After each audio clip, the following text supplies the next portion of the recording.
Welcome to morning మన్నా. ఈ ఉదయకాల వాక్య దర్శనం కొరకు యెషయా గ్రంథం 61వ అధ్యాయం 7వ వచనం. మీ అవమానమునకు ప్రతిగా రెట్టింపు ఘనత నొందుదురు, నిందకు ప్రతిగా తాము పొందిన భాగము అనుభవించి వారు సంతోషింతురు. వారు తమ దేశంలో రెట్టింపు భాగమునకు కర్తలగుదురు, నిత్యానందము వారికి కలుగును. ఈ ఉదయకాల సమయంలో ఆనందములతో మనం నిండాలి.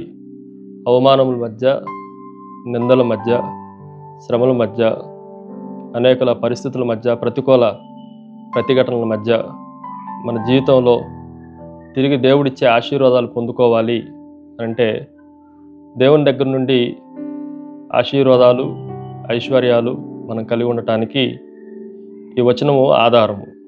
దాని కొరకు 4 సత్యాలను మనం ఎరిగిన వారంగా ఈ ఉదయకాల సమయంలో వాక్యాన్ని ధ్యానం చేయాలి. మొదటి విషయం, గాడ్ గివ్స్ యూ రెస్పెక్ట్. దేవుడు నీకు గౌరవాన్ని ఇచ్చేవాడు. అందుకే దేవుని వాక్య భాగంలో మీ అవమానమునకు ప్రతిగా రెట్టింపు ఘనత నొందుదురు. మనం ఎక్కడైతే అవమానం పొందుతున్నామో అక్కడే double honour, double portion respect దేవుడు మనకు అనుగ్రహించేవాడు. రెండో విషయం, గాడ్ గివ్స్ యూ రీకంపెన్స్. దేవుడు మనకు ప్రతిఫలాన్ని ఇచ్చేవాడు. ఆయన రీపే చేయగలిగిన వాడు. మనం ఎక్కడైతే నింద పొందామో ఆ నింద పొందిన భాగంలో దేవుడు మనకు సంతోషాన్ని, అవమానంలో నుండి దేవుడు ఘనతను అనుగ్రహించేవాడు. రెట్టింపు ఘనత అని రాయబడింది, రెట్టింపు భాగమునకు కర్తలగుదురు అని రాయబడింది. డబల్ పోర్షన్ దేవుడు మనకు అనుగ్రహించేవాడు.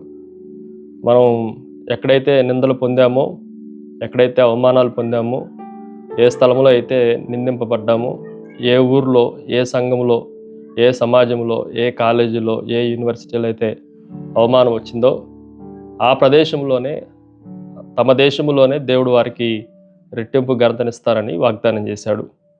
మూడో విషయం, గాడ్ గివ్స్ యూ రిజాయిస్. దేవుడు మనకు ఆనందాన్ని కలగజేసేవాడు. ఆ వచనంలో రాయబడినట్లుగా నిత్యానందము వారికి కలుగును.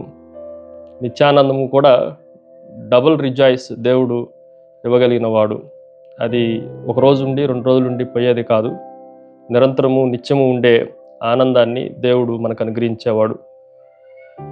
ఈ వచనం చివరిలో వారు తమ దేశంలో రెట్టింపు భాగమునకు కర్తలగుదురు అని దేవుని వాక్యం రాయబడింది. రెట్టింపు భాగం, డబుల్ పోర్షన్లో వాళ్ళు కర్తలగుదురు అన్న మాటను మనం జాగ్రత్తగా ఆలోచన చేస్తే, గాడ్ గివ్స్ యూ రీస్టోరేషన్. దేవుడు మనల్ని పునరుద్ధరించగలడు. భూమి మీద పునరుద్ధరించగలడు, పరలోకంలో కూడా మన జీవితాలని పునరుద్ధరించగలడు. దేవుడిచ్చే ఈ ఆశీర్వాదాలు పొందుకోవటానికి ప్రభు దగ్గరికి రండి. దేవుడు మిమ్మల్ని దీవించును గాక. ప్రార్థన. మహోన్నతుడా, మహాగణుడా, నిత్యనివాసి, పరిశుద్ధుడా, మరొకసారి నిన్ను స్తుతిస్తున్నాను తండ్రి. మా అవమానమును, నిందను ఆశీర్వాదంగా, ఘనతగా మార్చే గొప్ప దేవుడు అని నేను స్తుతిస్తున్నాను. మీ దగ్గరకు వచ్చి వాటిని మేము స్వతంత్రించుకొనటానికి నీ కృపను అనుగ్రహించమని యేసు నామమున అడిగి వేడుకొంచున్నాం తండ్రి. ఆమేన్.